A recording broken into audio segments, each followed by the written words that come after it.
paano po kung mag-file ng extradition request ang Pilipinas para kayo po ay mapauwi? Well, I'm formally announcing that after our meeting today, I'm filing formally for asylum here at the Netherlands. As soon as my application of asylum is received, I do have the rights to non-refoulement. Non-refoulement under international law means, number one, non-deportation until matapos yung investigasyon if I'm entitled to asylum status. And number two, non-prosecution for illegal entry. Pero legal naman ang pagpasok ko dahil meron akong visa. No? Pero naniniwala ako na yung warrant of arrest ng Kamara de Representante ng WAD Committee ay mapapatunay ng unjust prosecution. Kasi dito sa Europa, unheard of yung isang warrant of arrest na indefinite ang lifetime, number one. Number two, walang bail.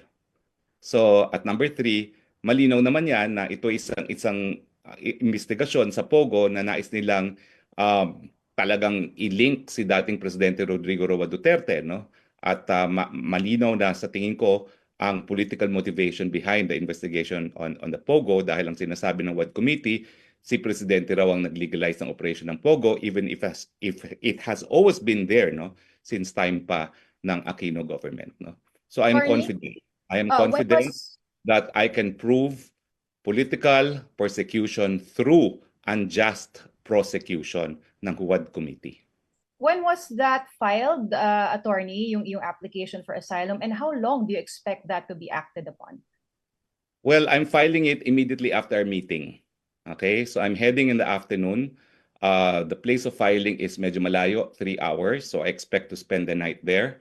And there's a whole procedure that I need to comply before they give me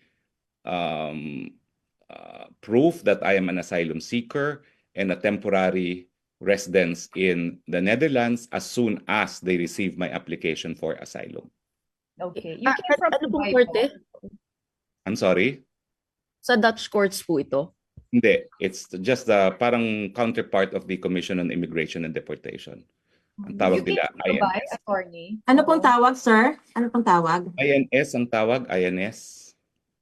Well, do INS. you have the complete name? O, ano ba yung complete name na yung INS? Sige, we'll just Google. Google nyo na lang. Pero ibig sabihin, attorney, you came from Dubai as reported in the Philippines. Well, I don't have to answer that, please. Ang alam ko is I don't have a warrant of arrest, I don't have a whole departure order, and I can only confirm I'm now in the Netherlands.